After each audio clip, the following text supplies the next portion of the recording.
आजची दिवसाची सुरुवात कोमट पाण्यापासून झाली. कोमट पाणी घेतलं आणि नंतर म्हटलं चला आता बाहेरच चालायला जाते. माझ्या घरापासून अर्धा तास लागतो ह्या ग्राउंडवर यायला. तिथून मी चालत येते आणि अर्धा तास इथं चालते आणि परत रिटर्न घरी जाते. घरी आल्याच्या नंतर नाही का पाऊस झाला होता म्हणून गॅलरी पूर्ण माखून गेली होती मातीने. कुंड्यातली सगळी माती खाली पडली होती.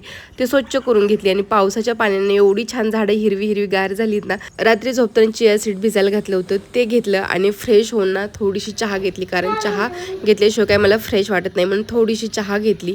नंतर आहोनं जायचं होतं कामावर. मला बोलले नाश्ता बनवून दे. त्यांना नाश्ता बनवून दिला, नाश्त्याला दिलं आणि मग मी लागले ते स्वयंपाकाला. तसं दुपारच्या जेवणामध्ये मला गवारीचा ठेचा करायचा होता, पण माझ्याकडून पूर्ण शेंगदाणे जे आहे ना ते करपूनच गेले होते. अजून मुलांना शाळेमध्ये मला सोडायचं होतं, कारण भाऊजीला थोडंसं काम होतं. म्हटलं चला मी सोडून दे. त्यांना शाळेत सोडून आले आणि मी नाश्त्यामध्ये फक्त एक फ्रूट घेतलं होतं, जे की पेरू घेतला होता. 1 वाजता मस्त जेवण केलं आणि नंतर मला नर्सरीमध्ये जायचं होतं, जे की काही झाडं आणायची होती मला. आणि मनी प्लांट आणि मोगरा ही 2च झाडं घेतली होती, पण खूप चांगल्या प्रकारे मला झाडे मिळाली होती. माती पण घ्यायची होती, पण त्यांच्याकडे काही माती नव्हती. म्हटलं चला माती कुठून तरी ॲडजस्ट करू. तर चला भेटूया नेक्स्ट व्लॉग. तोपर्यंत बाय.